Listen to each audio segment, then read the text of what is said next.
Today I looked at a 2018 Silverado, had the Duramax engine, check engine light was on, the code was p0205, which is the injector circuit 5. Looked at the data and noticed the injector duration was high on number 5, indicating an injector or wiring issue in most cases. Tried to access the injector from the top side, looking like it'd be easier to pull the wheel liner. So ended up pulling the wheel liner, but I also checked for any technical service bulletins, and there was one, and it talked about this exact code and other injector circuit codes, not just this cylinder. And it talked about the culprit being the injector connectors and what to look for. It really was pretty brief. It just said disconnect the connector on the injectors, look for any brown or black residue, powder, and you'll see that in a minute. But it doesn't really talk about replacing all the connectors if I read it right. And I typically, in this situation, if I have a connector issue, I always like to run it and see if it gets worse or stops by wiggling the connector. Ended up doing that with this one running, looking at the misfire monitor, and this truck started misfiring when I started wiggling that number 5 injector connector. It wasn't misfiring when I got to it, even though it was an active code. So right now I've got the wheel liner out, and I need to get to this number 5 injector connector, just so you guys know about where it's located. And of course, other connectors might require different things to be pulled off, but it's the second from the last. So the one right there you see here, that's a connector. And again, I wiggled it, verified it was a connector or in the wire in that connector.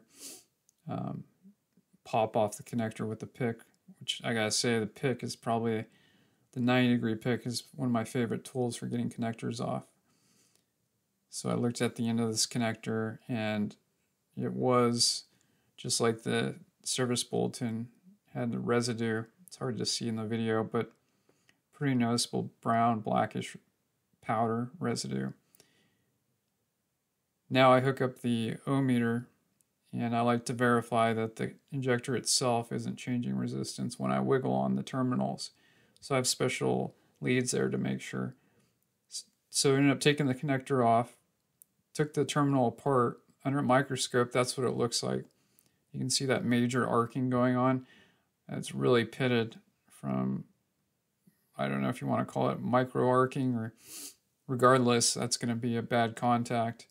And that's a pretty small contact area that has to touch the injector terminal that you can't easily see. And this was the top side of the terminal.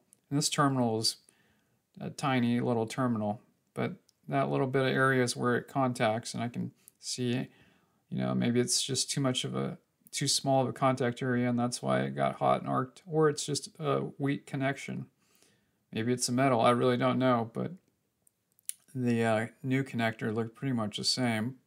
The terminals, I didn't take it apart to look inside, but hopefully they designed it so there's more contact area, because that looks bad. So,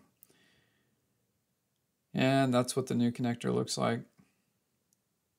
I would have loved to have split that terminal open to compare the two, but I'm not going to do that. That one connector is $100 from the dealership. A ton of money for 2 terminals and a connector. That's the part number. So in the end, the injector number 5 connector fixed it. Ran some leads with it, and GM has heat shrink and solder built into their one connector. Kind of a cool thing.